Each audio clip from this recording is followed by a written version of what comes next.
All right, we'll try to do that. Camera, see how that goes.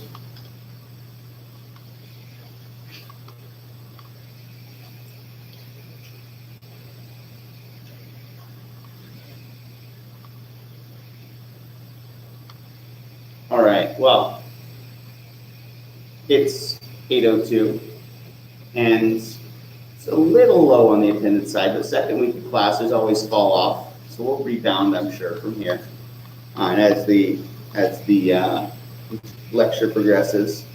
So we'll cover some of these that I know are relevant to everybody in more detail in a little bit. First off, though, are we going to do more functional group review stuff? Absolutely. I realized we didn't cover functional groups at all before you had it on the quiz, but it was, it's stuff that's you may have seen in Gen Chem, and either way, it should have felt pretty easy to look up and kind of see what's going on, and we'll get more detail at it in all those functional groups as we get going. We're basically going to start with the simplest organic compounds and basic properties, and then we're going to start slowly adding functional groups and look at how that changes reactivity and physical properties, and learn how to name them as we get going as well.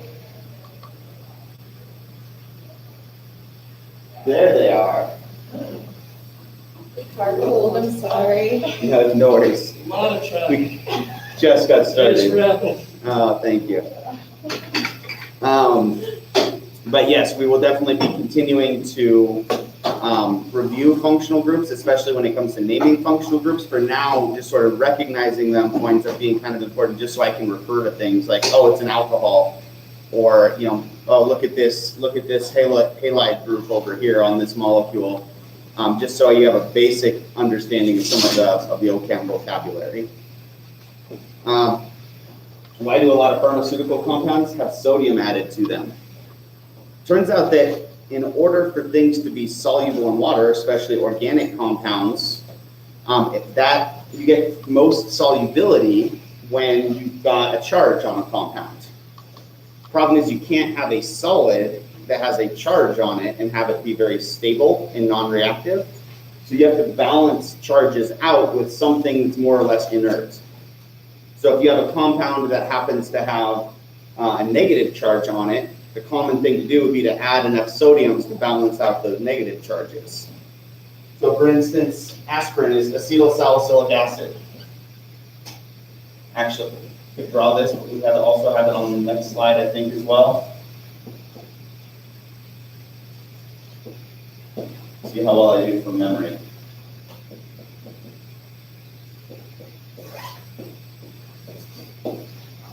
I think that's it. There might be a methyl in there somewhere. Which this looks neutral. It's partially charged. It's got a lot of polar bonds to it. But the thing is, this group here is a carboxylic acid, one of the functional groups that was on our list. And when you're at physiological pH, that proton, that hydrogen, is gone. Remember, one of the definitions of an acid is a proton donor, a H+ donor. So in the body, you actually have this compound sits around like that with a negative charge on it. So if you want this to be soluble in water with a negative charge on it, you also have to balance out that charge. And so you just basically put it with a sodium ion to balance out the charge. Now you've got an ionic compound that'll dissolve in water pretty easily. And if it's something that has an amine group, amines are actually basic and tend to be positively charged at physiological pH. So amines have the opposite problem. They're positively charged, so we balance out those charges with sulfates or with chlorides, things that have a negative charge that are relatively inert in the body. So when you look at pharmaceuticals, a lot of times if you can pull out one ion that you know is really common and doesn't really do much, that's probably just there to balance out charge. That's also why you see things prescriptions referred to as salts. Like Adderall, the generic name for Adderall is Amphetamine Salts. The amphetamine has a positive charge on it, and you make it a salt by adding a negative charge to make it an ionic compound. Somebody asked about X-ray crystallography. I think I mentioned that we can check some of these structures by using X-ray crystallography. And let's see if I can get a good figure here. So X-ray crystallography basically works by bouncing X-rays off of a crystal, kind of like it sounds. So there's a good figure here. And you basically look at the angles that the X-rays bounce off of, and you can use that to determine where there's nuclei, where there's mass. So you wind up with data that looks, the apparatus looks something like this.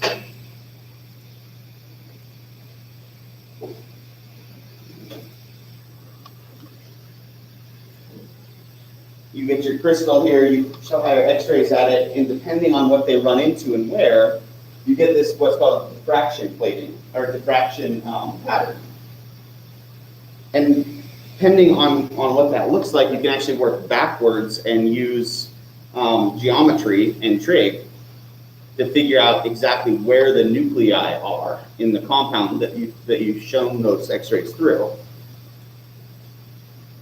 And what that effectively means is we can tell where all the mass is in a compound. If you can tell where the mass is, you can tell where all the nuclei are, and if you can tell where the nuclei are, then you can figure out what the molecular geometry is. So you actually wind up with raw data that looks something like, well, so your raw data is the diffraction pattern, but then you can say, okay, well, I know I've got a nuclei right here. I know I've got another nuclei right here, or nucleus rather. I know that those are 0.79 angstroms apart. And then I know I've got another one up here that's also 0.79 angstroms. And maybe one over here that is, say, 1.54 angstroms. And an angstrom is 100 picometers. It's a tenth of a nanometer. And it's a pretty common unit in chemistry for measuring distances between atoms. Because we wind up in that region where bond lengths happen to be pretty close to an angstrom. And so the way this is helpful is because, well, if you happen to know that carbon-hydrogen bonds on average have a bond length of 0.79 angstroms, you can guess that this is a carbon-hydrogen bond. You don't know which side is carbon, which side is hydrogen, unless you look at the others and say, well, this has a bunch of things attached to it, so this can't be the hydrogen, that must be the hydrogen. So you kind of have to work backwards from what we know in order to turn it into an actual structure. But then once you do that, you can say, okay, well, I know that there are, say, I picked carbon, which is a bad example here.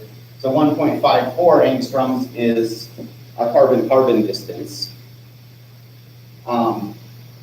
But you can look at this and say, well, just based on where everything is, the fact that these are 109 degrees from each other tells us this is tetrahedral as its electron geometry. You got something like a nitrogen, and I don't know nitrogen bond lengths off the top of my head. You might only have three nuclei around that central atom, but still have them be about 109, 107 degrees apart from each other. That tells you the fact that there are only three nuclei around the central atom, but they're still close to a tetrahedral bond angle, tells you that your electron geometry is tetrahedral, but your molecular geometry must be trigonal pyramidal. Right, so you would be looking at something like, a lone pair there, and if we're looking at, say, ammonia, these would wind up being about 107 degrees apart with a nitrogen-hydrogen bond angle. So we can actually measure these geometries. These Vesper geometries are not purely theoretical. They match up with the theory. They match up with what the geometry would predict. If you have four objects around the central atom, they're going to be in this roughly tetrahedral shape.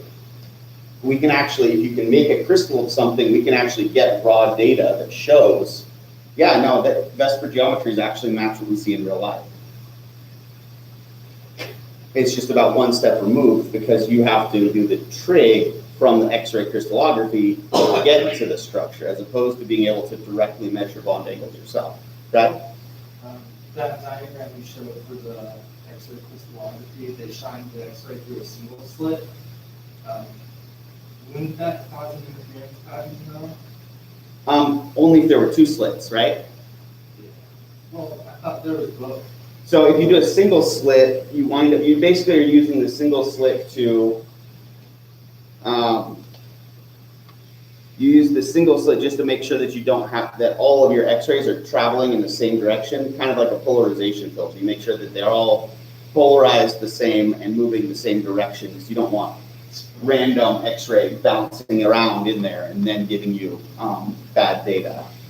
So but yes, you wind up not with interference pattern, but you would wind up with some diffraction if your slit is narrow enough.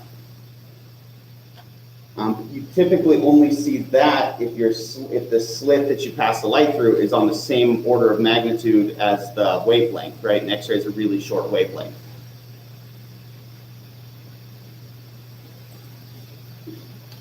And just because vaccinations are still a topic of debate for some reason, somebody asked about whether mRNA vaccination does or does not affect the DNA. I guess I shouldn't be so flippant. I know that there's a lot of vaccine hesitancy, especially since this is a new technology being used.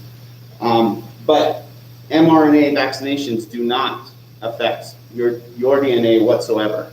The same way that eating an apple does not put you at risk for altering your DNA with apple DNA. That's a special apple, but go ahead. But basically, like, everything that we eat is living, right? With the exception of salt. And anything living has its own genetic code inside those cells. So every time you eat anything, you're taking foreign DNA into your body. Your body's eukaryotic cells are actually just really, really good at preventing foreign DNA from being expressed in your own cells. Your body has ways of recognizing foreign DNA and getting rid of it. And that's one of the reasons for using RNA and DNA, is that your cell recognizes that DNA belongs in the nucleus and never comes out of the nucleus, and that's sort of your library. And your RNA is like making photocopies from books in the library. So an mRNA vaccination, what that does is basically it's bringing in foreign photocopies into the library. That doesn't put the library at risk for thinking that that's a textbook. Right, so it's your body recognizes it as being mRNA, it expresses that mRNA, it translates that into proteins, which your body then recognizes, hey, what did we just do? We just built something dangerous, and promptly attacks it with your immune system. So it activates your immune system like a regular vaccine, but it has your cells produce the proteins themselves that your immune system then recognizes as foreign. So it's a little bit like causing an allergy on purpose. But it does not affect your DNA whatsoever. And so that replication happens, the RNA happens cytoplasm? Yeah, outside the nucleus. Yeah. So ribosomes, so their job is to take mRNA and translate it into a protein. That's right. And the ribosomes are scattered pretty much all over your cytoplasm, especially in the rough ER, the rough endoplasmic reticulum. But they're also sort of just floating around randomly. I mean, anytime they bump into an mRNA with the promoter region, they grab it and they translate it and make whatever it is, because they don't have any choice. There's no way for proteins to have any sort of agency. They don't get to make a decision. The mRNA is there, they express it. So it's really, really cool technology, and one that they've actually been working on since about 2012. But it just happened to be that they finally got it to work right when we needed a vaccine the most. So it was just a piece of luck that it happened to be the COVID vaccine. But going forward, almost all vaccines will be mRNA vaccines because they're a lot cheaper to produce, they're faster to produce. There's less chance involved because you can take the genetic code of a virus and put it into an mRNA vaccine really, really easily, as opposed to traditional vaccines where you had to take the actual protein itself and you wanted to destroy parts of it, but not all of it, so that cells could recognize it, but without it being too effective at causing symptoms in your body.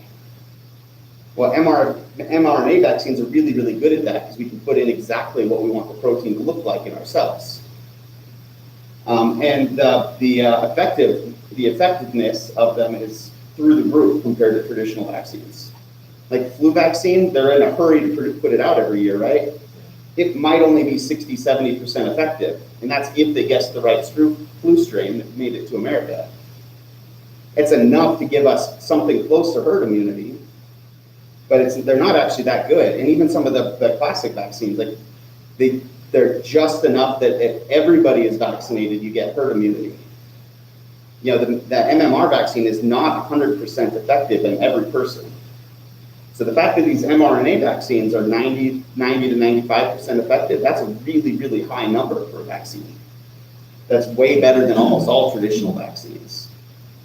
So it's a really exciting technology, but I can understand where it would cause hesitance because it's not super well understood. People just understand this is a new technology that we're using, and it did get approved very quickly. But there is not really any danger to it once you understand the science that's going into it. Hannah? So you're saying it's a relatively new technology, and I feel like I remember reading something that said like the research on like RNA-based treatments started like 50 years ago, approximately. Yeah, basically, as soon as we knew what mRNA was, people started trying to find ways to use it to treat illness. Which, you know, that we first figured out what mRNA was back in the 60s and 70s. So people have been trying to use this technology for a long time. The idea for using it as a vaccination was first patented in Germany in, I want to say, 2012. I think I said that already. So that part's a pretty new technology. Our understanding of what mRNA is, it goes back a lot further than that. And so that's one of the reasons why we can say pretty definitively it's safe. It's not going to affect your DNA in any way. It's not going to cause any mutations. If your second shot will knock you on your butt, though, if you haven't had it yet. Right. A little off subject, but can you shout that concept into the administration's ears? Are you able to do that? So the administration has to deal with a lot of the politics involved. Yeah. And that's really frustrating to me as a scientist because I can say this all I want to as many people as I want. As long as there's anybody still pushing back from the other side, the administration has to, I won't say they have to respect that, but they're choosing to respect both sides of the argument in this case for the sake of not causing waves, which is causing its own waves. But it's not a science issue at that point, it's a politics issue. Again, for some reason, it shouldn't have been a political issue. But yes, so that we're working on that. Believe me, it is frustrating. But anyway. Other quiz questions. Are there any tricks to remembering the lone pairs? Basically, count to 4 but not 5. Anything in the second row of the periodic table, you count how many bonds it has, and if it doesn't have a charge, it's got to have 8 electrons. So if anything on the second row of the periodic table, so say we had methanol. So we can look at this and look at the carbons. There were 4 bonds per carbon, right? Full valence, no lone pairs, we're good. Oxygen, we only have 2 bonds drawn, but we know it has to have 8 valence electrons. So it must have 2 lone pairs that we didn't draw. So basically what you're looking for all of, for any of these skeletal structures that don't have lone pairs explicitly drawn, you're looking for how many bonds does it have, and then you add enough lone pairs so that you get to a total of 8 electrons. All right, so it's just sort of implied when you draw the skeletal structure, that you can add enough bonds and hydrogens to make everything look right. And we'll do some practice with that in a minute. Lots of good questions about hybridization, so we'll spend some more time on hybridization here real quick. How is concept of hybridization helpful in organic chemistry? Well, it's directly tied to geometries, and geometries are pretty important, especially when we start talking about things like pharmaceuticals, because you need the shape of the molecule to be appropriate to fit into the right binding site on a protein, which means you need the geometry to be similar but not too similar to the shape of that binding site.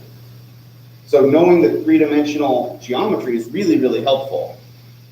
And you don't need to approach it at the level of I'm mixing these orbitals together in order to understand how the geometries work, but it's helpful to know where it comes from. We're not just making these things up, right? And so it's, do you need to be able to draw an atomic orbital diagram and draw, the hybridized orbitals that would come from that? Not necessarily going forward in your career, but it's helpful to understand why things work the way they do. So if you're struggling with the concepts of hybridization, that's okay. They're tricky. It's weird. We'll get better at it, and mostly what we're going to use it for going forward is look at that sp3 carbon over there. Or remember, that oxygen is really sp2 because it has a double bond. And that's because that's shorter than saying trigonal planar every single time. Right? It's a convenient way to describe things. And it does remind us that those pi bonds have the general shape of a p orbital, and the shape of bonds will wind up mattering down the line.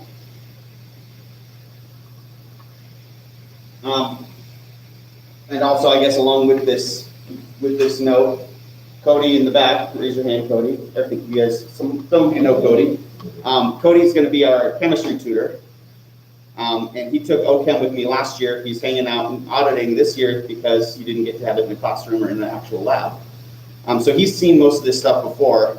And if you went to Cody privately and said, hey, do we really ever use this hybridization stuff later? He'd probably say something like, well, as long as you know that sp3 means tetrahedral, you'll probably be okay. But you can actually get an idea from him how much this actually does show up later. And it's not necessarily absolutely mission critical that you understand what hybridization is. It's a good idea. What's that? I would agree with you. Okay, good. What is the best way to determine hybridization? By looking at skeletal structure. So again, we're on the second row of the periodic table, right? No d orbitals involved. Octet rule is what we're looking for, right? Get to 8 valence electrons to be stable. You can assume that everything is going to have 8 electrons. And if all of those electrons are only present in either lone pairs or single bonds, it's always going to be sp3. So if you start by assuming everything is sp3, all you really have to do is take away one part of the p orbital every time you make a pi bond. So if you have an atom that has 1 pi bond, it's going to be sp2. Take away one of those pieces of the p orbital to keep it as a p orbital shape to make that pi bond. So all you really have to do is be able to start at sp3 and remove one of those p pieces for every pi bond. So for instance, I did get aspirin right. For acetyl salicylic acid, all of these carbons in the middle, in the benzene ring, I'm going to start by assuming sp3, but then they each have 1 pi bond. So I take away one of the p pieces, and so each of these carbons would be sp2. Same for oxygens. Oxygens start as sp3, but if there's a pi bond, we take away one piece and it becomes sp2. All right, so that's the easiest way to translate it from a skeletal structure into hybridization, which then gives you your electron geometry as well on top of that, right? So being able to go back and forth between these concepts is helpful for visualizing and understanding what's happening, and gives you sort of the most complete picture of what things look like. If you had carbon monoxide is a sort of a weird molecule in that you actually get a carbon with a lone pair. Each of those atoms has a formal charge to it. Oxygen's got 3 bonds. It normally wants to make how many? 2. So if we're sharing more than normal, the oxygen has what charge? What? Positive. +1. Carbon still has 8 electrons, but it's controlling 5 of them now. And on the periodic table, it would normally be control. It normally has 4, right? So 1 extra electron on the carbon. So you wind up with a -1 and a +1. What's the hybridization on each of them? Yeah, so start at sp3, and then you have 2 pi bonds here. So you're taking away sp3, sp2, sp. So for both of these, your hybridization is going to be sp. And what's the geometry that goes along with that? Linear. Now, if you only have 2 things attached to an atom here, they're going to be 180 degrees apart. That's the furthest apart you can get 2 things, right? So you're going to have a lone pair over here, 180 degrees from the bond, and the lone pair over here, 180 degrees from the bond. Incidentally, this is one of the reasons why carbon monoxide is so dangerous. It's because it's the same size as an oxygen molecule. It's an O2, right? And it even has the hybridization isn't the same though. O2 has hybridization of sp2 on each of the oxygens.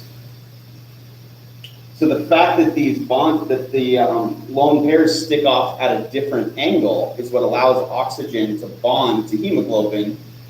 It still doesn't bond better than carbon monoxide, but the fact that it bonds at an angle, there's actually a binding site on hemoglobin.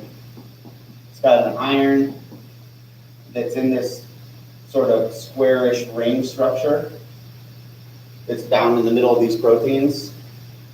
And if we just had it looking like that, carbon monoxide actually bonds to the iron about 20,000 times better. The K, the equilibrium constant, favors carbon monoxide being bound instead of oxygen by about 20,000 to 1. But in our proteins, there's actually a little finger of a protein that comes in here that sticks up directly 180 degrees or 90 degrees off of this plane that actually creates a little bit of interference. So when carbon monoxide tries to bond here, it bumps into that. So it just pushes it out of the way a little bit. It lowers it from being 20,000 to 1 to only 200 to 1. So, and that's all because of the hybridization in the bond angles. Even on this very small molecule, that winds up having big impacts because these are 2 kind of important molecules on Earth for living things. And so, again, do you always need to approach it this high of a level? No, but it can be helpful for understanding some really specific things so that the terminology will come back when we bump into some of these concepts. Like, oh, remember how hybridization affects this? Remember bond angles? Bond angles will continue to show up pretty much the whole way through. All right. Some other big picture questions. And this was all one person's response that I kind of broke up into pieces to address some of these issues because they bring up some good points. The idea of orbitals as wave functions. That is a really weird thing. What is a wave function? Well, it's just a mathematical function.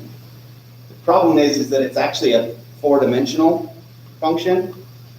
It's a 3-dimensional shape, but then within that shape, you have sort of a bell curve embedded in that shape. That is the probability density.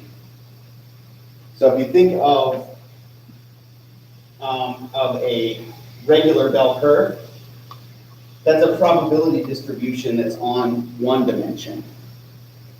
You've got a line, and then you've got your bell curve is sort of the probability distribution of where on that line you're likely to find something. Well, if you take a two-dimensional function, like say a circle, it gets a little bit harder to visualize. But you could do something like use a heat map, or you could think about it in 3D and think about the circle as being flat, but a bell curve on the circle might stick up out of the board, say. So you could still have a probability function that looks something like this, where that's saying, okay, this section of the circle is where you're finding something. So this is a probability distribution embedded on a two-dimensional shape. Wave functions are a probability distribution embedded on a three-dimensional shape, which is really, really weird to think about. You think about a sphere where the radius of that sphere is fixed to give it its shape, but you could kind of visualize that radius as being closer to the origin would be one direction and further away would be another. So it's kind of like you had a sphere where from the origin in the middle you had another bell curve that started at the origin and peaked where the shell was. So wave functions are weird, the bullet point there. They're four-dimensional functions, which is really hard for our brains to wrap our head around. And that's not even considering time, that's just assuming that this is what's called the time-independent Schrodinger equation. Because if you bring time into it, that's a fifth dimension now, and we've got all sorts of things happening as anything changes. So these orbitals are just the functions that give us these three-dimensional shapes with the probability embedded in it. And they happen to, all these orbitals are going to have a set energy associated with them. If you actually go through and solve the time-independent Schrodinger's equation using calculus and linear algebra, you can get a number that says this wave function has this energy. And so that's where orbitals go from that's the connection between orbitals just being this weird mathematical function to something we can measure in a lab, because this is why you have these discrete energy levels in your atomic orbitals, is because each of these functions has its own energy associated with it. Right? And the more curved the shape is, the higher the energy, which is why a p orbital is always higher in energy than an s orbital. An s orbital is vaguely spherical. But a p orbital has that figure 8 shape, right? More curvature means higher energy. That's why a d orbital is even higher energy than a p orbital, because those are the ones that look almost like a clover leaf. Right? So it does all still connect back. It's sometimes I think that actually being able to do the math by hand would make this easier in one respect, because you could actually do it once and see what the connection was. As it is, you kind of have to take my word for it, that the connection is there and this is what the connection is. And you can actually do the math by hand. If you take upper division physical chemistry, you do the math by hand once for the atomic orbitals of a hydrogen atom. And then you never do it by hand again, because it's really, really a pain. When you start looking at hybridization and molecular orbitals are actually really similar. Hybridization, think about it as occurring all in the, one atom hybridizes its own orbitals, which can then make bonds. But all hybridization and molecular orbitals are is if you have these different functions, we can add functions together. If I had two functions, that f of x equals x squared and g of x equals 2x, I could say, well, what's f of x plus g of x? Well, what's f of x minus g of x, right? And we just wind up adding these two functions or subtracting these two functions. That's all molecular orbitals and hybridization is doing, is it's just mixing these different functions together in a way that tries to minimize energy. By hybridizing, we can get to a lower overall energy because we can make more bonds. And when we put these hybridized orbitals together, so an sp3 orbital for carbon might look like that, and another sp3 orbital from another carbon might look like that. We just draw them as overlapping, but really we take those two sp3 functions and add them together again to get a molecular orbital. Right, so all of these different orbital functions just get added and subtracted in a way that gives you the lowest possible energy for the number of electrons and protons you have. Right, so the math is actually really straightforward once you get these functions. It's like, okay, well, if I happen to add f of x plus g of x, I get a number that's bigger. That's less favorable when x is, from x equals 0 to infinity. But if I do f of x minus g of x, I get a number that's lower in energy for x equals 0 to infinity. So a lower energy state would be f of x minus g of x. Now all of a sudden that's a hybridized orbital. Just by not physically, mathematically adding these functions or subtracting these functions.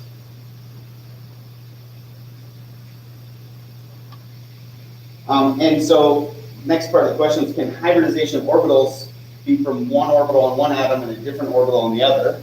Absolutely. You could have an sp orbital mixing with an sp2 orbital to make a sigma bond. They don't have to match up. It's whatever gives us the lowest overall energy, which is generally going to be whatever gives us everything with a full octet and as many bonds as necessary to give everything a full octet. And then beyond that, they will space themselves out in a way so that the electrons push each other away. And it does wind up looking really, really weird, even for something as simple as like nitrogen monoxide. If it's not symmetrical, actually let's look at O2 molecular. So when you put two symmetrical atoms together,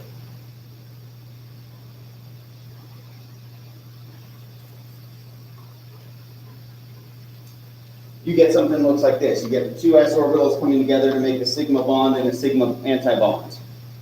Then you wind up with your 3p orbitals coming together, and you see for each of these, the bonding orbitals are lower in energy than the atomic orbitals were separately, because we're making it as more stable by mixing these orbitals together.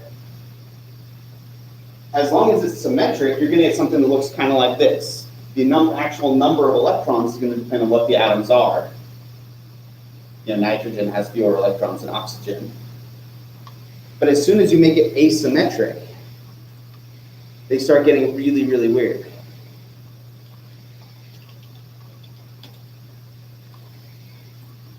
You get something that looks like this instead.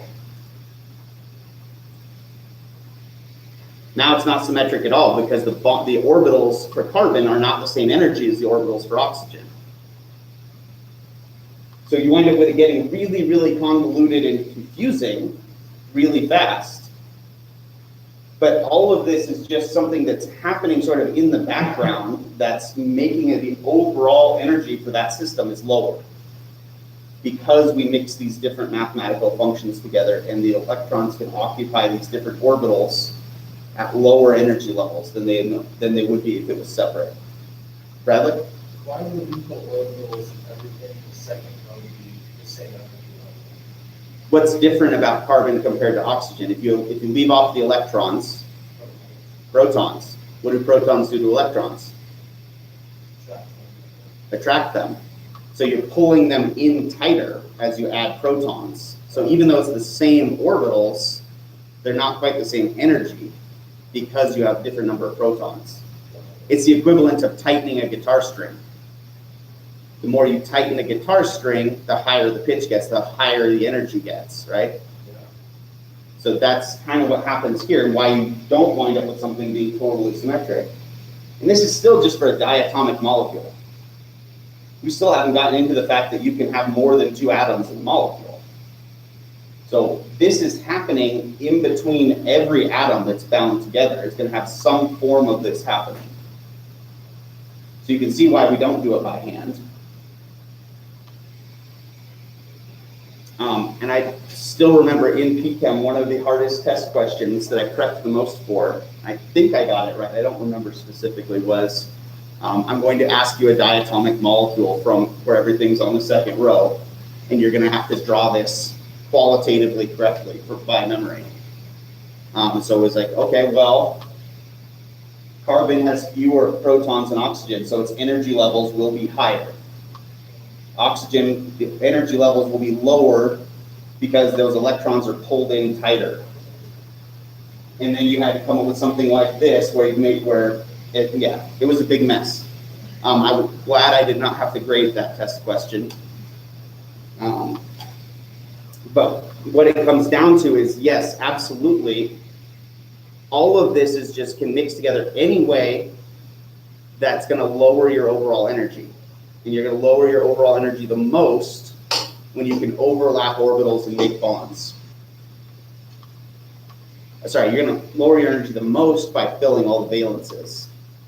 And then once all of your valences are filled, the next thing is as many sigma bonds as possible, because those lower the energy the most. You get the most overlap between them.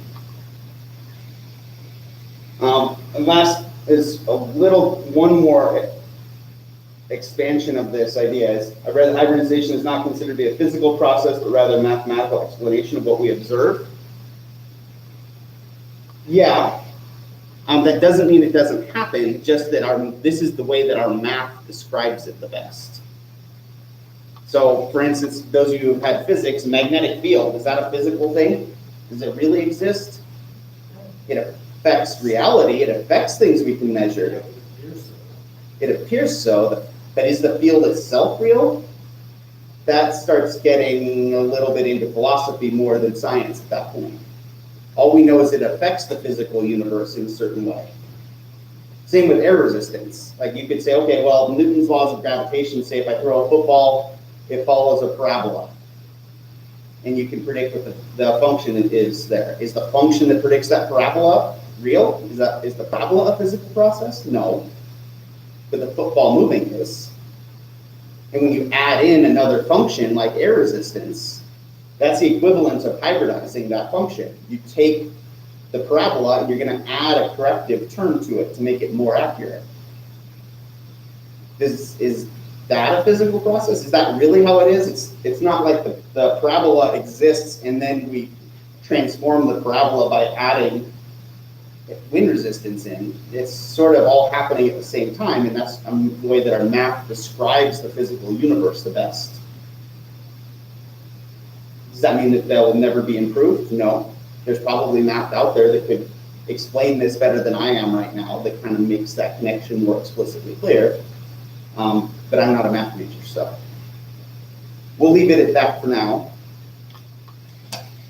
And so I should also say, for this class, I totally do not mind spending the first half of a lecture doing a review, especially when you do a tricky subject like this. It's time well spent to get you guys up and caught up on stuff.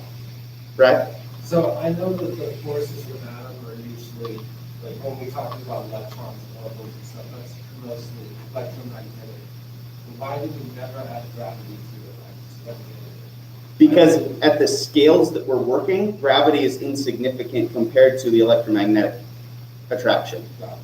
So gravity will affect things like, we can actually take gravity into account if we look at a system of a gas in a box. If we have a box,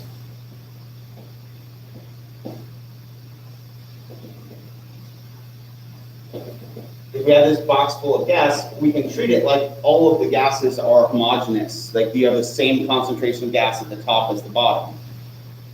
And that's a good assumption at small distances. If you get to a tall enough box, gravity is going to mean that there's a slightly higher chance of finding a molecule at the bottom as the top. which is why pressure is gathered is highest at sea level. Because that's actually the force of gravity pulling the molecules down. But that doesn't mean that when you get a mile off of the sea level that there's no gas, just that there's a little bit less. So at the length scales we deal with in a lab, we can neglect gravity.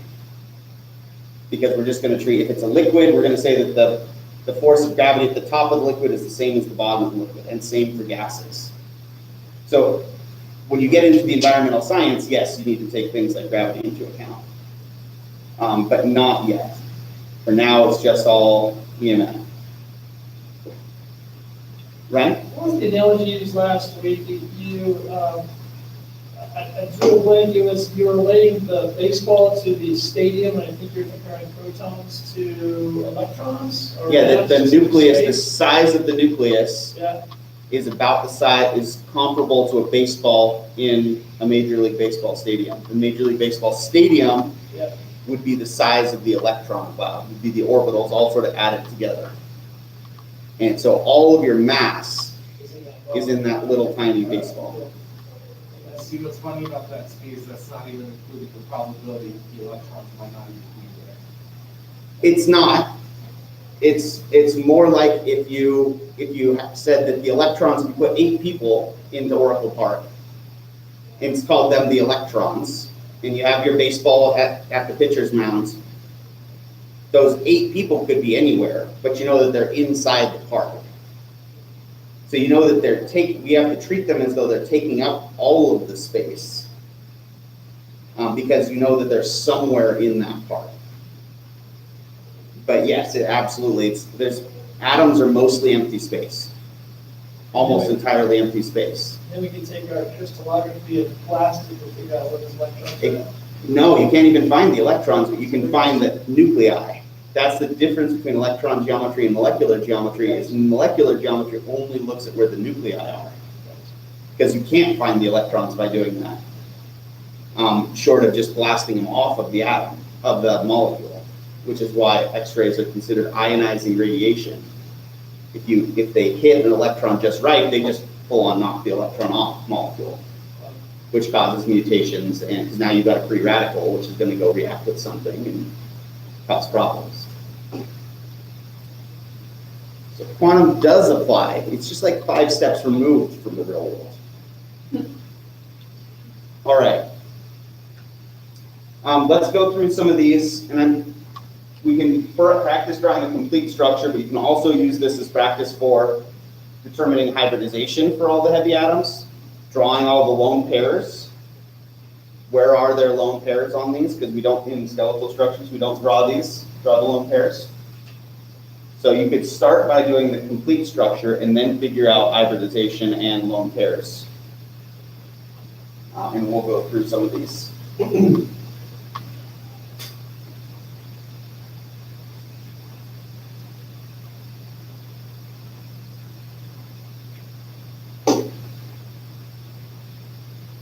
Now I'm going to step outside and drink my coffee for a few minutes, and I'll come back in a few minutes, and we'll start working through these. So take a few minutes to work on them, and we'll start going through them.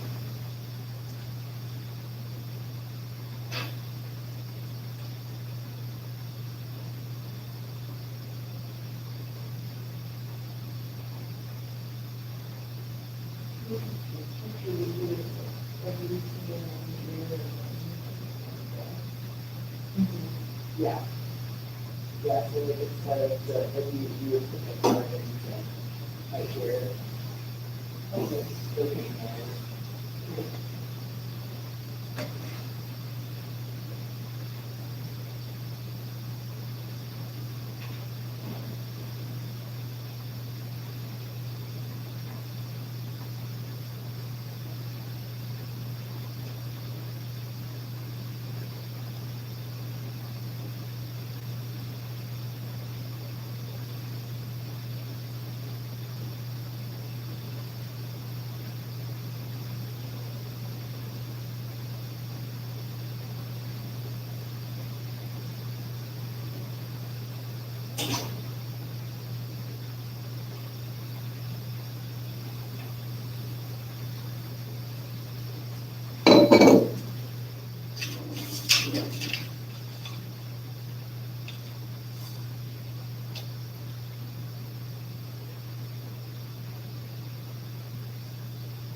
All right, so we're trying to go from skeletal structure to complete structure, which can be helpful for answering questions like what's the molecular weight of aspirin?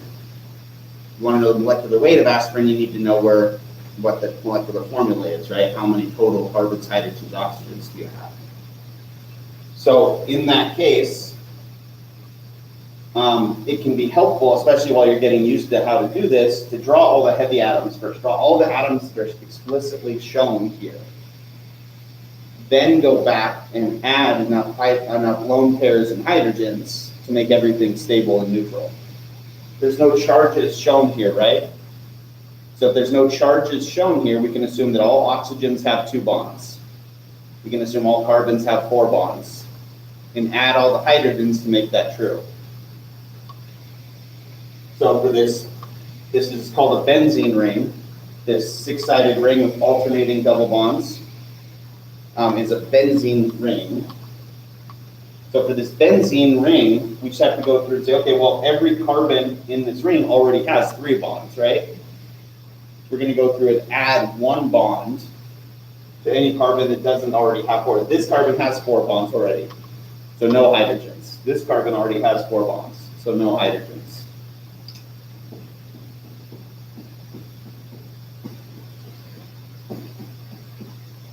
So our benzene ring is done. Bradley? Why do we add hydrogens instead of lone pairs? Because if we added a lone pair to one of these carbons, what's the charge on that carbon now? It's got 5 electrons it controls, 6 that are shared, so that counts for 3, plus 2 that it owns outright. So this would give the carbon a negative charge. Right, so since our structure is not written with the carbon with the negative charge, we can assume that every carbon is going to have 4 bonds and no lone pairs. Okay? Do you prefer Brad or Bradley anyway? Doesn't matter to me. I usually only get called Bradley when I'm in trouble. Okay, Brad it is.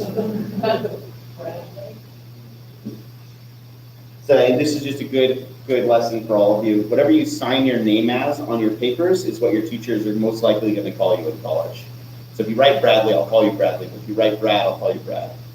See, I've been called so many things, I don't even know. I hear you. E-Rat, Malibu's Most Wanted. That's a Oh my throwback. God, that was most wanted. Oh, God. So for oxygens, we know that when they're stable or when they're neutral, they have 2 bonds, which means the rest of their electrons are in lone pairs.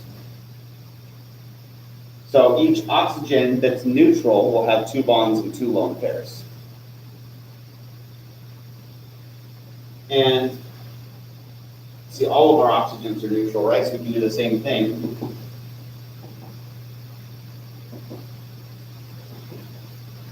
To all of our oxygens to find all the lone pairs.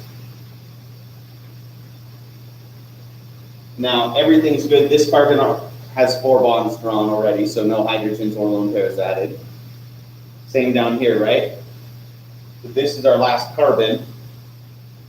It only has 1 bond already drawn, so it's got to have 3 hydrogens.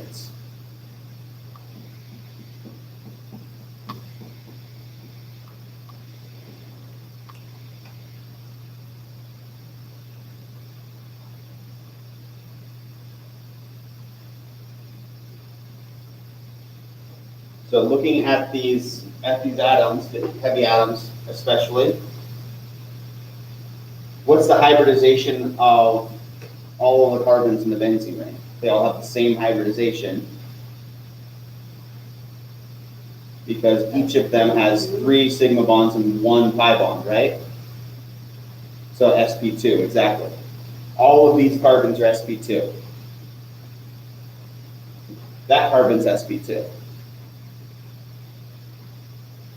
That oxygen's sp2. Did you say it was a benzene ring? Benzene. B-E-N-Z-E-N-E.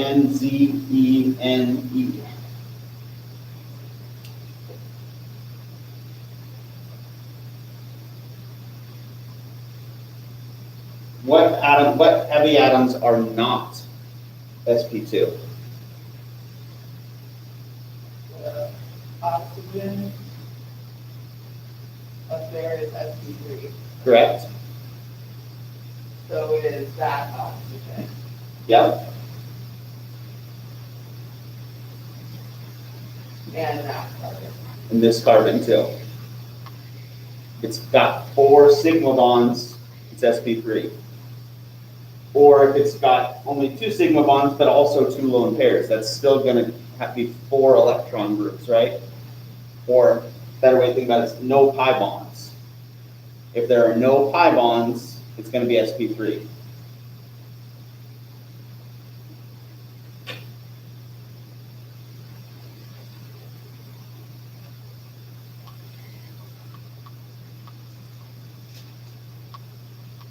All right, so the second one,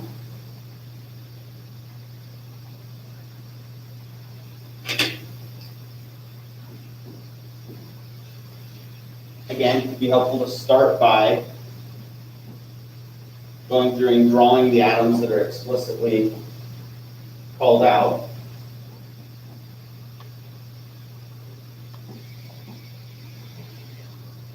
And remember with skeletal structure, if you have a line, with no letter on either side of the line, you can assume it's a carbon at both ends of this line.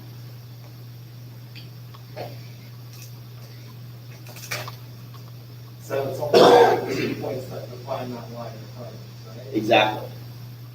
Technically, you could draw a skeletal structure for CH4, but it would just look like a point.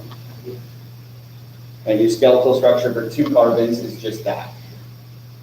So we don't usually do it with molecules that simple because that's more confusing than helpful.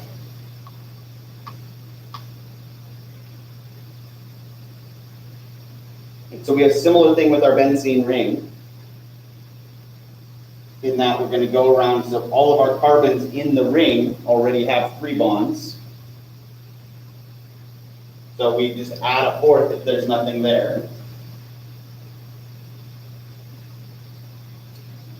Oxygen has 2 bonds, it's neutral, so it needs 2 lone pairs as well.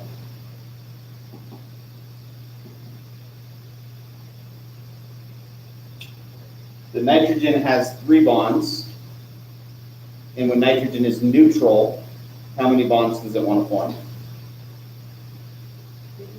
3, right? 3 vacancies on the periodic table, which means the last 2 electrons are lone pairs.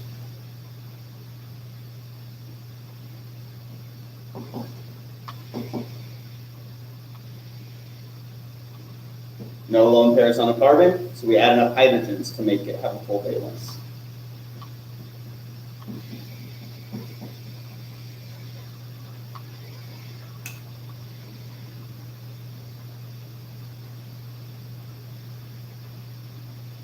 If you wanted to practice with hybridization, same rules. Everything's sp3, and you take away 1 part of the p orbital for every pi bond. So all of these carbons are sp2. The oxygen's sp3. The nitrogen's sp3. These 2 are both sp2. And our CH3 on the end is sp3.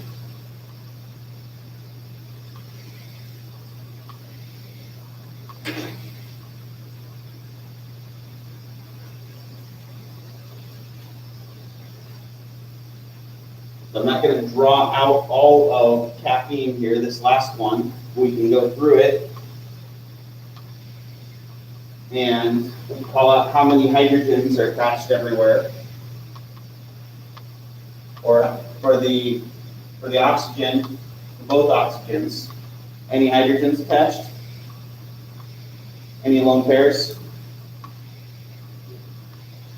2 here and 2 there, right? For all of these nitrogens, none of them have a charge, right? So they also, well, all nitrogens will have 1 lone pair. And that's a carbon right there. So that's going to be a CH3, 3 hydrogens on that carbon. Here and up there too. How many hydrogens on this carbon? 0. How about here? How many bonds does it have? It's got 3 drawn, right? So it's got 1 hydrogen left.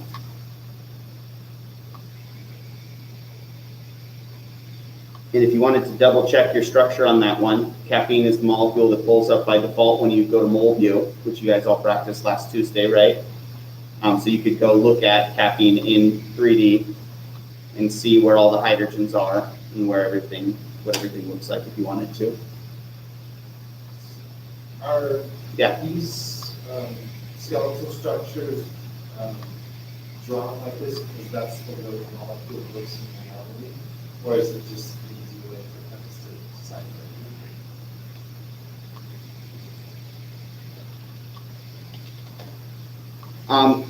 it? More or less, that's what it looks like in reality.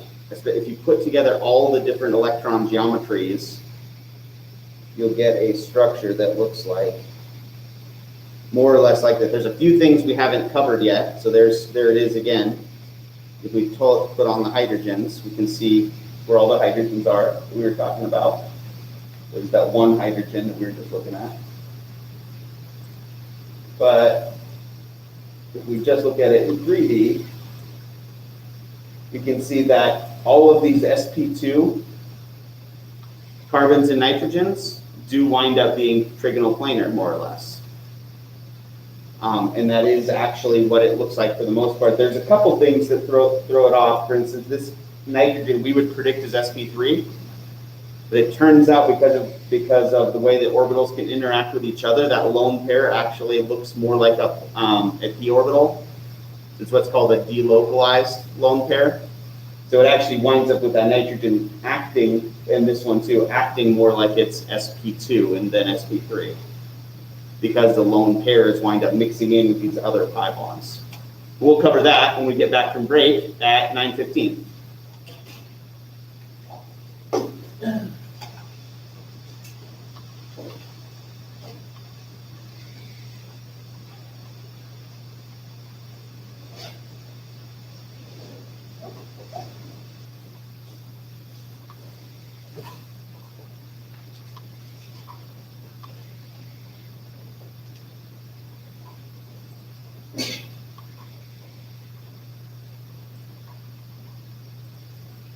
Yeah, Brad, I wasn't seeing I think it was a couple of years ago, an electron microscope image.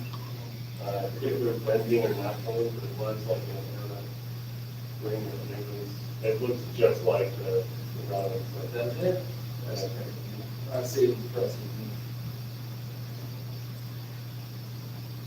For how convoluted and complicated quantum is, we seem to know quite a bit about organic chemistry and below my mind. Yeah, it's because as complicated as it is, part of that is because we as humans developed our math for the macroscopic world. Our math is simpler for the macroscopic world because that's what we were looking at when we made the math up. Yeah. If we were looking at things like quantum when we made our math in the first place, the math would actually be a lot easier at quantum, and then the macroscopic world would look really, really complex and complicated. I never thought about it that way. It's part of it's just the way that our brains are wired from evolution. Our brains needed to be able to understand the macroscopic world. Up until never has it been an evolutionary advantage to understand quantum, unless you count Richard Feynman.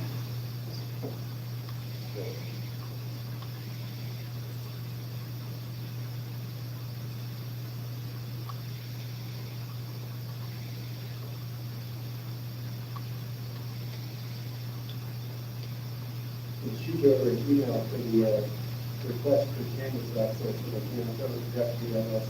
Yeah, and do you fill out an application yet too? Yeah. The library is really excited to have a chem tutor.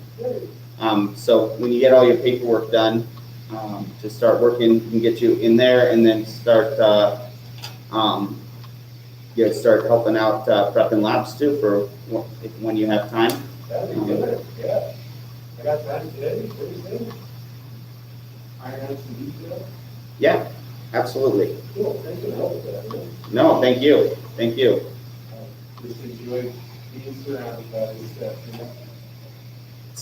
It's rare that we wind up with 2, let alone 3 people that want to be surrounded by chemistry as much as possible. So that's it's going to make next year really tricky. You never know, man. You never know. 5 or 6 next year, usually. It's true. It's true. We've got one chem major in Gen Chem right now. Oh, nice. For now, I always see if I can change that. And they, they do that coyote kickoff thing every year, which is supposed to be like us selling our classes to students, trying to convince them to take our classes. And physics and biology always have a way easier time with that than chemistry. So I just poach physics and biology students. Let them do the outreach, and then I'll just, spread the good word of chemistry within the science majors. Once they're already here, Uh-huh. come over here, I got something to show you. My favorite is when they, wait a second, you're telling me that biology is just chemistry?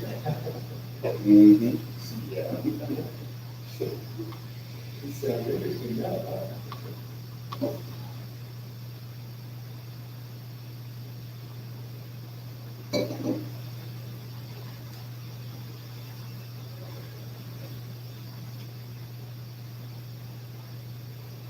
I haven't done a bio 110 yet, or you were trying to. It's pretty cool, like, you have a, pretty good grasp of like chemistry language. Yeah. Then it's actually, it's not, it's more just kind of memorization heavy, but you end up going through all the like, amino acids and proteins and polymers and stuff. Yeah. It's really kind of, we're kind of doing pretty heavy course for one day. Like a, pretty much like a prereq for anatomy, physiology, biological side of things, but it's a super cool class, and C class. She's pretty cool. She's really cool.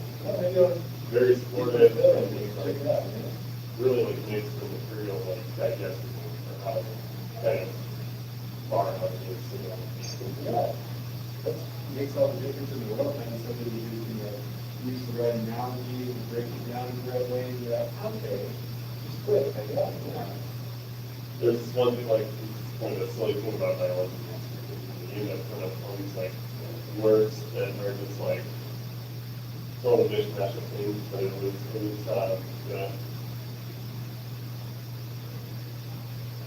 was like a list of elements in order of their abundance in biological organisms. C. Hopkins cafe idea. Weirdly, like you could like it totally works though. You're like CHOPKINSCA. So like Yeah. It seems nonsense, it totally works, right? it's stuck, Yeah, little tricks like that make a big difference.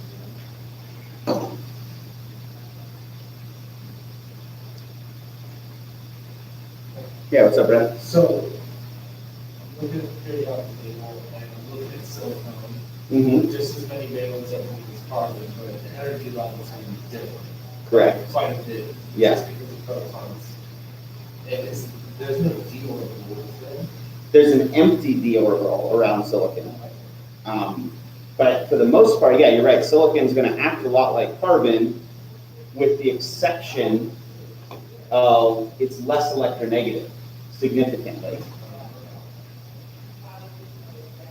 And if it's less electronegative, the most common electronegative element on our planet is oxygen. So when you take silicon and let it react with oxygen, you wind up getting something that's solid instead of a gas, because the polarity of the bonds and the difference in the size of the atoms. So you get silicon dioxide, which is glass, instead of getting CO2. So it's that realization that carbon and silicon are chemically very similar in a lot of ways is what indirectly led to transformers, because transformers was sold as they're a silicon-based life form, and silicon-based life forms should look like robots to us, because silicon was, at that time in the 80s, silicon was only used for computer chips. So what would silicon-based life look like? Like a robot, of course. But it does, there are lots of other possible bases for living things. You would just need to be on a planet with very different conditions. Because you can't have things, life, it's been postulated that life is not going to develop where you don't have liquid. Because if gas molecules are too far apart from each other to do much in the way of reacting and forming anything complex, and solids don't have enough movement. So, but it doesn't matter what that liquid is, in theory, you could have a life, cells that are built around that being the medium instead of water. So that's why they're looking at things like is it Titan that has methane and hydrocarbons that are all liquid, small hydrocarbons? Conceivably, that could be a place where you might have life forming that looks totally different than ours. So. Kevin, one of the the research proposal. Yeah. That was mine. I want you to send something to type to go get a sample of that thing. That'd be really cool. Although you have to, enceladus is also a really interesting one too, because that's the one that's all water, but it's close enough to Jupiter that the tidal forces keep it liquid in the inside. So it's the outside is so cold that it's all this big 2 kilometer thick sheet of ice, but inside is warm water. So that is actually, that and Titan are probably the two areas that we most expected to be able to find some form of microbial life. Now we've got to throw the cloud decks of Venus in there because we didn't expect that one, but it seems like it might be a possibility now. All right. 3D structures, you guys got some practice with these in lab, drawing them. These wedges and these dashes are going to wind up being really significant when we're trying to show these. So get really comfortable drawing tetrahedral electron geometries with these dots and dashes. So I'll just remind you, the dots indicate it's going into the board, the wedges coming out towards you, and if you squint your eyes and tilt your head sideways, it kind of looks like a three-dimensional drawing like that. Like you can kind of, you use your imagination, like, okay, I can see where they were going for with that. If all of these bonds are just like a popsicle stick or something, or toothpick, then a toothpick that's pointed towards you is going to be bigger on that end, is what the wedges are showing. We do wind up with some other interesting structures, and it winds up that showing the three-dimensional structure is not just helpful in terms of thinking what these actually look like. It actually is really helpful in determining which version of a molecule you have. There are some molecules that where the mirror image of that molecule is not the same molecule. And we'll get into that in more detail later, but basically if you have 4 different things attached to an atom, we only have 3 dimensions to work in. So if you have 4 different things attached to an atom, all of a sudden, if you take the mirror image of that, it's not the same atom anymore, because you would actually have to break something off and put it back together differently to get it to look like the mirror image. Right, so we wind up needing to show the three-dimensional shape just to distinguish. You can't just leave this as a flat bond. Even though if it was identical to some of these others, if it's hydrogen, for instance,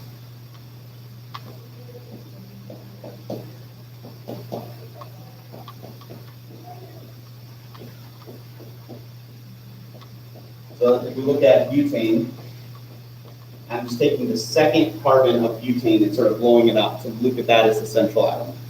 So you have 1 carbon, 2 carbon, 3 carbon, 4 carbons in a row with 2 hydrogens attached. it doesn't really matter where I draw any of this, because the fact that there are two that are identical means I can take this and flip it around any way I want, and I get the same molecule back. If I wanted to put a hydrogen here and this ethyl over here, I could do that just by taking this and rotating things around in 3 dimensions. But the second you have 4 unique things attached, you can't do that anymore. Now all of a sudden, this molecule is different than if I took the mirror image of this molecule, the same way that your right hand is different from your left. They're the same, everything's connected the same way, right? But you can't put your right hand into a left-handed glove. So it becomes important to show 3 dimensions where everything is, for the sake of being able to distinguish these. Those are called enantiomers, or optical isomers. Everything's still connected the same way, but positioned differently. And we see that as well with ring structures. If you have a ring structure, if you have one thing sticking down from the ring structure, one thing sticking up from the ring structure, I can't take this oxygen and put it down and put it on the same side of the ring as the other oxygen without breaking a bond and reattaching something. If you think of your hand as being the ring, be the equivalent of, if I put a Sharpie mark right here and a Sharpie mark on the bottom of my hand, there's no way I can twist my hands so that both of the dots are on the same side without breaking some things, right, and reattaching things, which you don't want to do to your hand.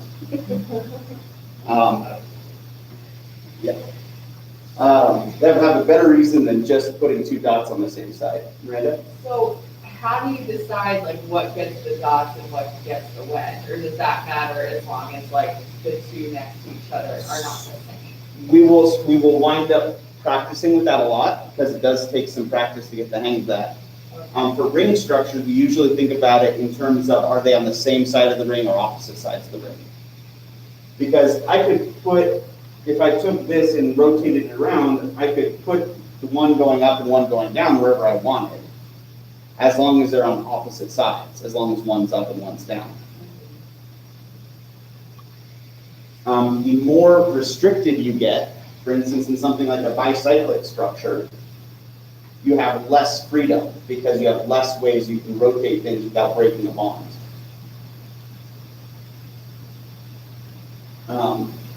And so in that case, it would matter. The bromine has to be sticking the same direction as this bridge from one side to the other side.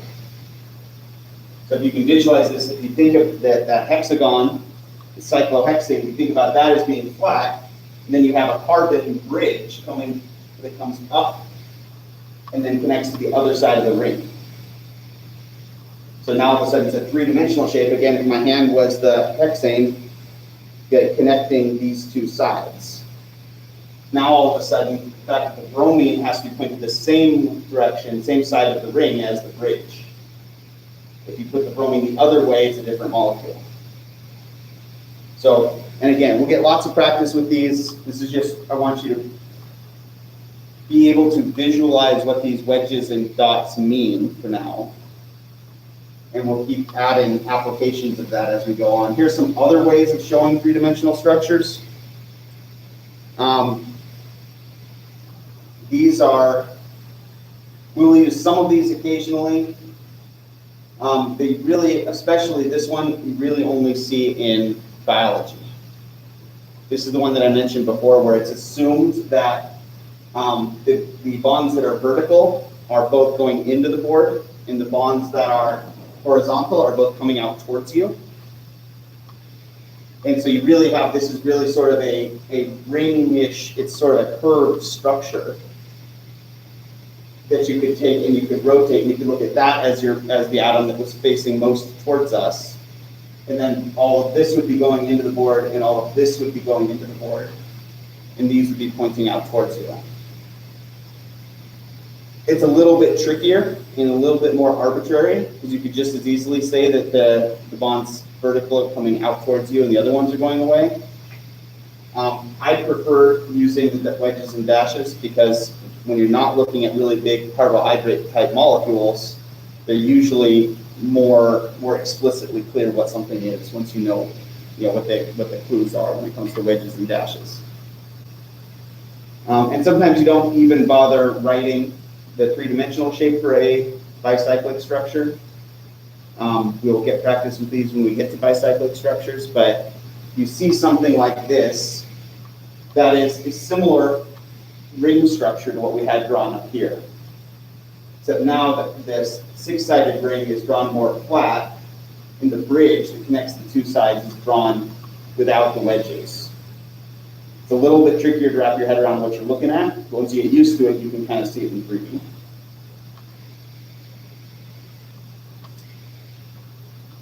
Again, these are the most common wedges and dashes, at least for this class. When you go to biochem, it'll be Fisher projections all the way.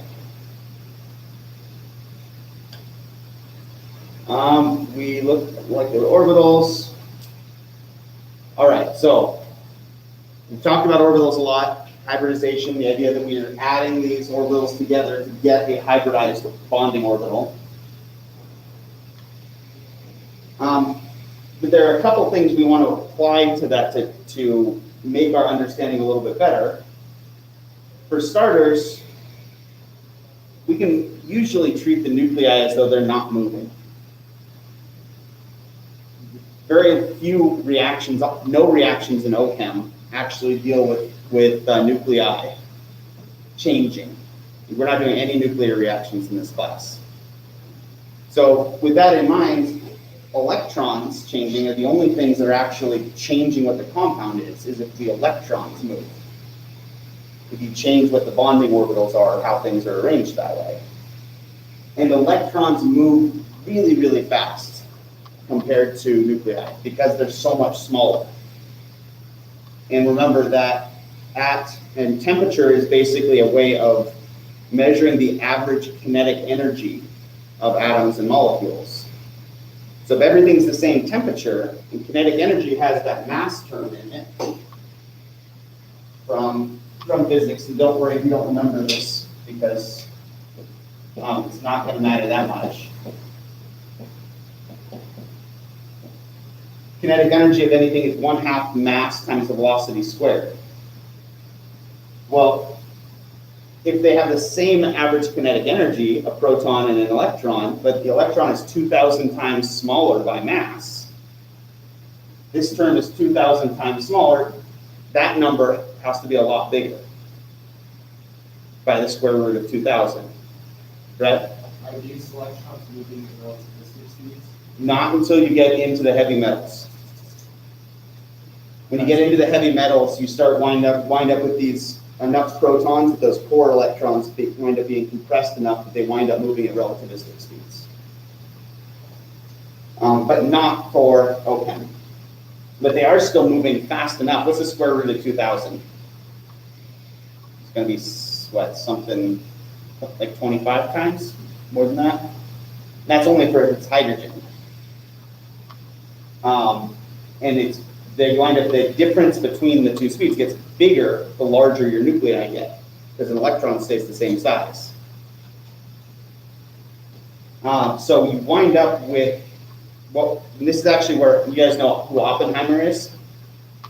Oppenheimer was the head of the Manhattan Project in World War II. The reason, we don't talk about Oppenheimer's contributions nearly as much as guys like Einstein and Planck and Bohr. A lot of them also worked on parts of the Manhattan Project.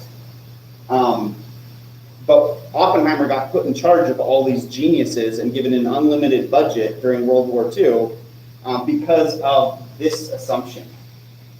The Born-Oppenheimer approximation is electrons move fast enough compared to nuclei, we can basically treat the nuclei as though they're holding still. And that allows us to calculate things and solve the time-independent Schrodinger equation. That wasn't true when they were doing fusion.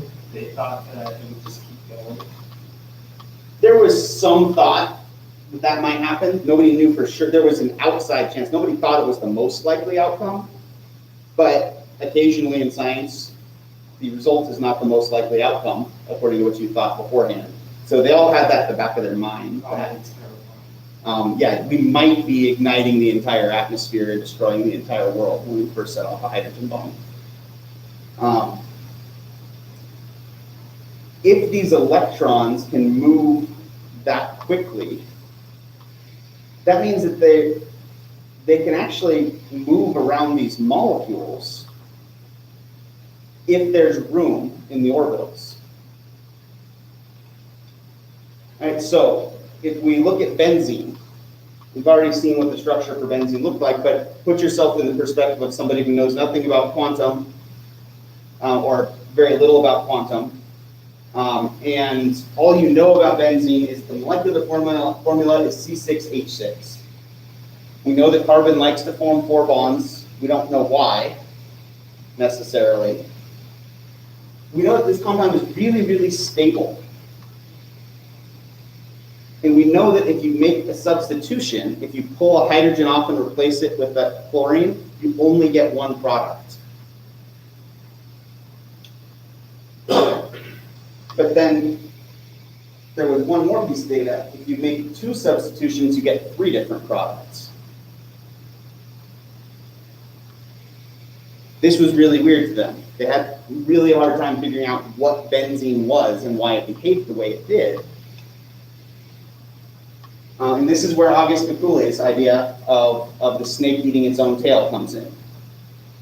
He said, well, we know that we can make this structure, gives us the right formula, having these alternating double bonds. But they already knew at that point that a double bond was shorter than a single bond. And if you take this and you make 1 substitution, okay, you get 1 product, but if you make 2 substitutions, it should matter where you put it. The second substitution being at the very top position.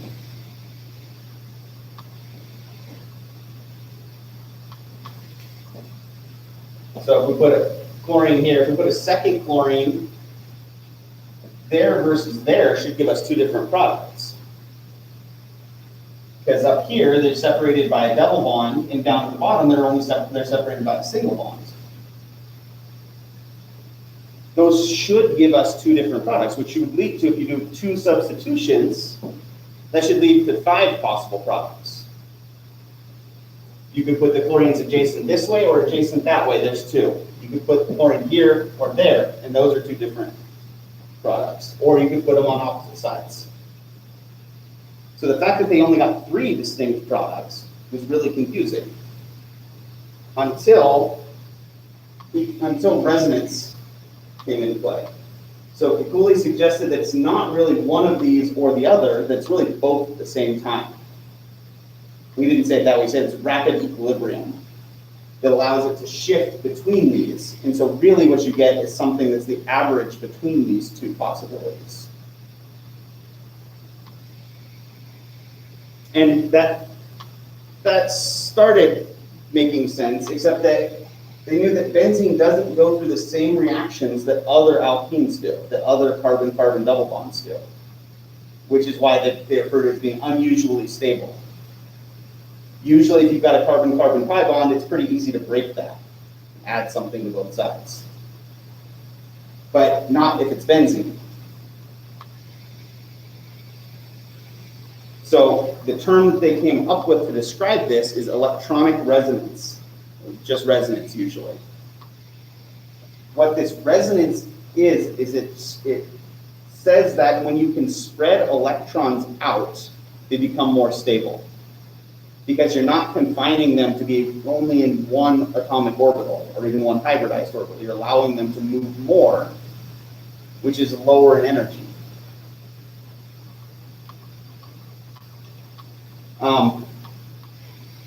And so here we're going to look at a simple example of resonance here. Let's take this structure and draw the complete structure and look at the hybridization.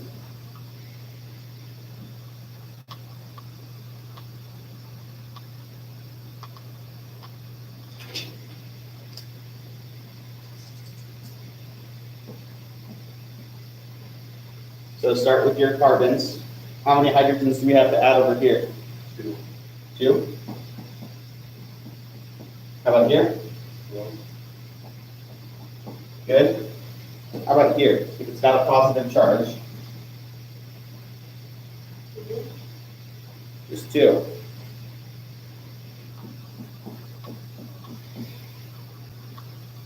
So now that carbon has control of 3 electrons, and on the periodic table it has control of 4, right? So we are missing 1 electron. So it actually doesn't have a full valence. So what is the hybridization here? sp2. sp2. Why? There's only 3 orbitals that have electrons in it. So remember that the reason for making sp3 orbitals is so that you can make 4 bonds. If you've got an empty piece of the p orbital, why would you include that at all in your hybridization? That's only going to make things less stable. So when you have a partially empty valence, that's going to affect your hybridization. And what that does to the orbitals is, okay, we've got a p orbital here and a p orbital here, and that's making our pi bond, right? This also is going to have an empty p orbital that is oriented the same way because it's sp2. It has that last piece that's empty.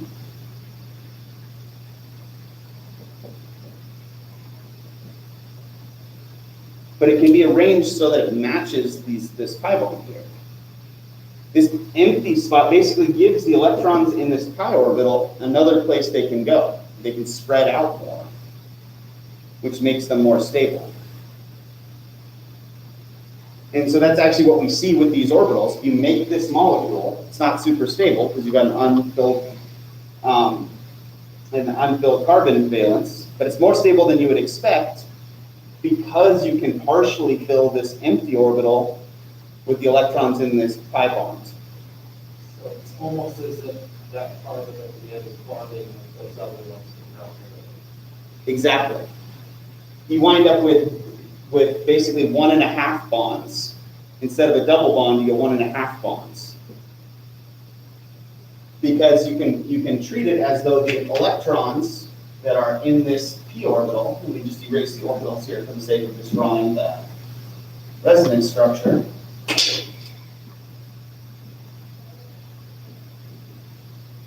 These electrons can move over into that empty one, and you wind up drawing a structure where now all of a sudden we have a partially empty orbital over here now instead, right?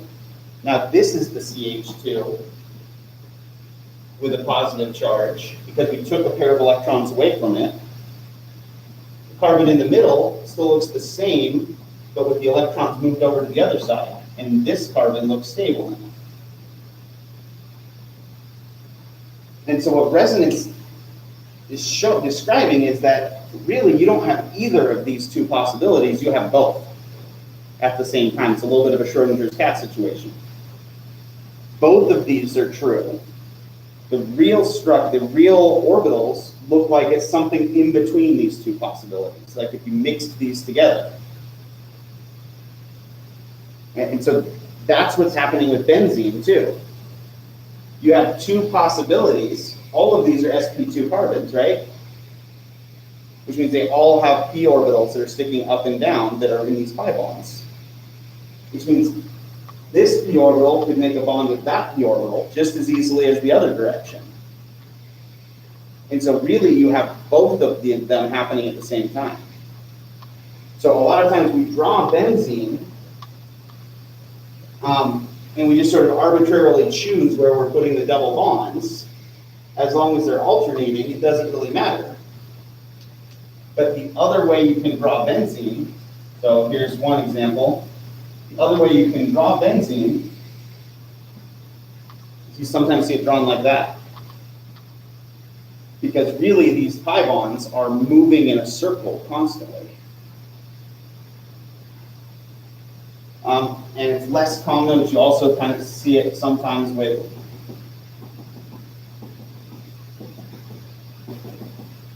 dotted lines drawn all the way around to indicate that you have 1.5 bonds between each of these carbons on average.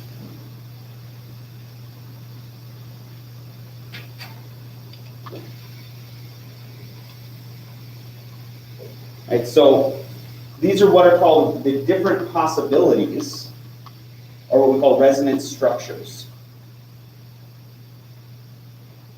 And the resonance structures are different possibilities that meet our requirements for Lewis dot structures, being we use the right number of electrons and we fill as many valences as possible.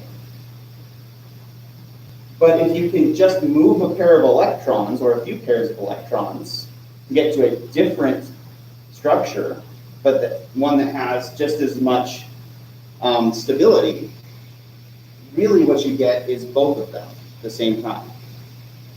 We draw them both separately, but then the real bonding orbital is going to look like both of them put together. A pi bond to the left carbon and a pi bond to the right carbon.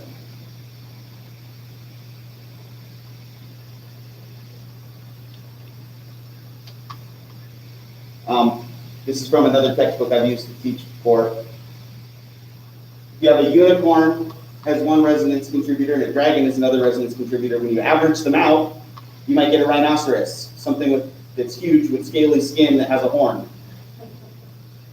Neither of these actually exist, right? But you put them together, you get something that does. It's not a perfect analogy for what resonance is. But it kind of gets the point across that the real state is the hybrid of both of the possibilities, just the same way that hybridized orbitals are really the sum of S and 3 parts P put together. The mathematical functions behave that way. You think unicorns aren't real? I hate to break it to you. If we look at benzene again, we actually see this as well. If you look at where the electron density is in benzene, you can't pick out individual pi bonds. You really get something that looks like a bunch of pi bonds averaged together. And this is actually something that we can measure in a lab with electron microscopes now. We can measure where electron density is. We can't see individual orbitals with the apparatuses we have, but we can see sort of the sum of the orbitals. If you put all of the orbitals together, you get an average for where all of the electrons are in a system, which we call the electron density. And we can see where the electron density is on benzene. Looks like a funny looking donut. Right? And so we know that this is another case of, well, it's not like we actually have these two distinct functions that we mix together, but that's the best math we have for describing this process, and it matches with what we see in real life.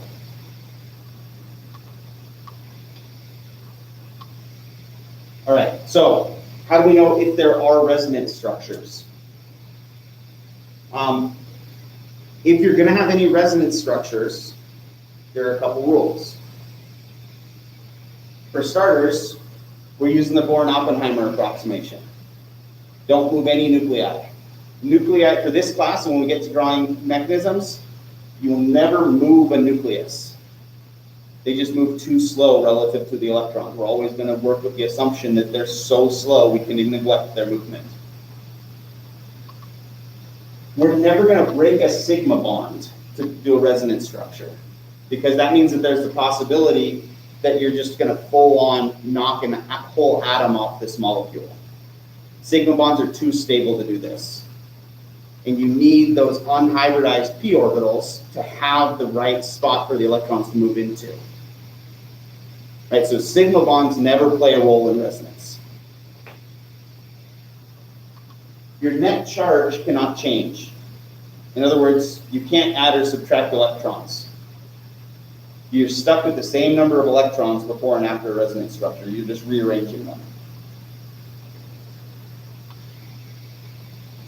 Electrons only move one bond away. We're not going to move one pair of electrons all the way to the other side of the molecule. The orbitals don't overlap enough for that to happen. And you cannot move electrons towards atoms that already have a complete octet. That would result in things like carbon having 10 valence electrons, and we know that's not good. We don't do that. We don't do that here. I count to 4, but not 5. And so, if we look at acetate ion, we'll do some examples. We'll come back to these rules as well, and they're on the slide if you're not quite done writing them yet. So acetate, anybody remember what the formula was for acetate from Gen Chem?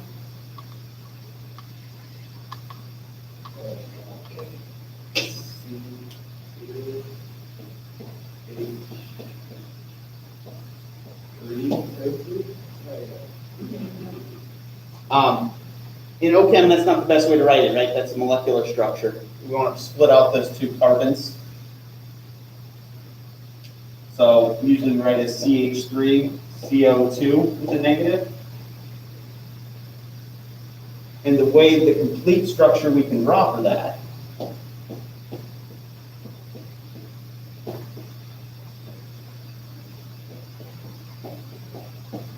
is going to look like this. So we wind up with it having an overall negative charge, which means you've got one oxygen that only has one bond, but still has 3 lone pairs. So that means that oxygen has more electrons than it's used to, so it's got the negative charge. Well, if you've got this oxygen with extra electrons, and this oxygen has an unhybridized p orbital, how do I know which oxygen has the negative charge? The answer is, I picked one, right? That's not very egalitarian of me. We should be sharing these equally, right?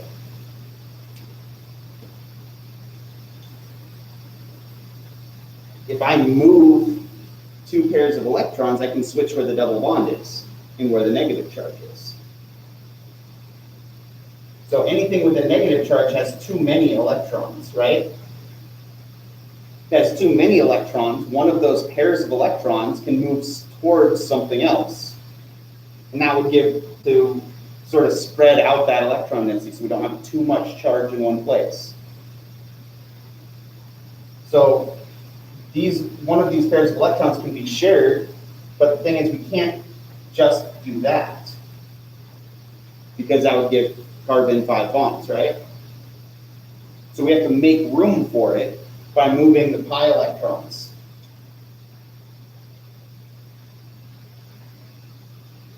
And if we do that, we wind up with a structure that the CH3 is not changing because those are all sigma bonds, and we don't do anything with sigma bonds for resonance.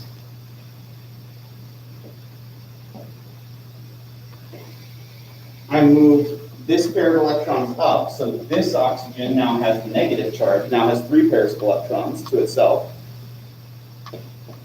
And there's a pi bond down here.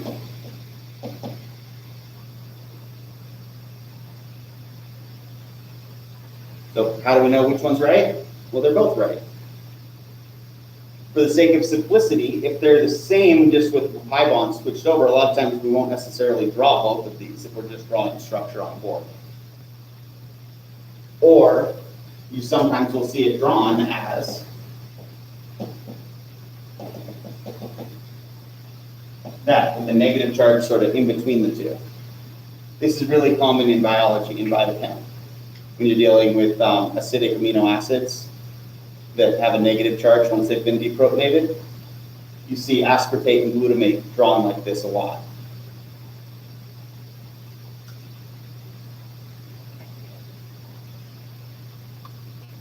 All right, but these are our hard rules. Only move electrons, no sigma bonds. Make sure you don't add or subtract any electrons. Only move electrons 1 bond away, or move multiple pairs of electrons like we did there. We didn't actually jump the charge. The charge didn't jump all the way over there.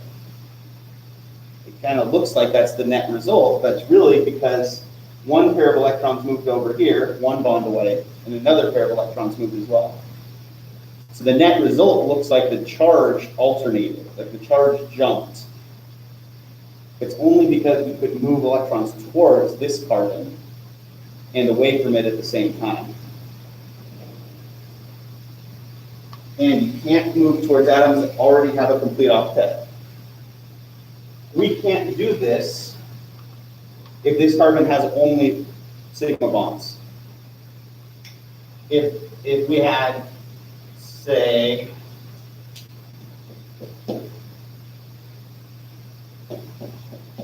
if we had this molecule instead,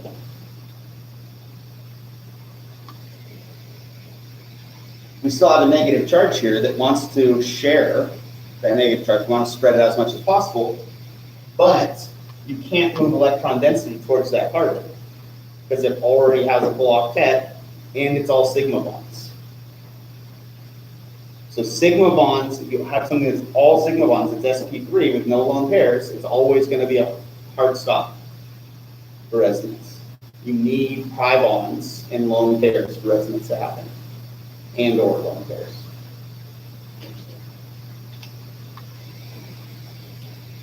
All right, so we're out of time for now. We'll stop here. There's some good practice here where it's already drawn the arrows for you. So this is good practice where, okay, here's an arrow drawn. What is the next, what is the resonance structure that this step, this movement leads to? So we'll pick up with these on Thursday for practice, and we'll go from there.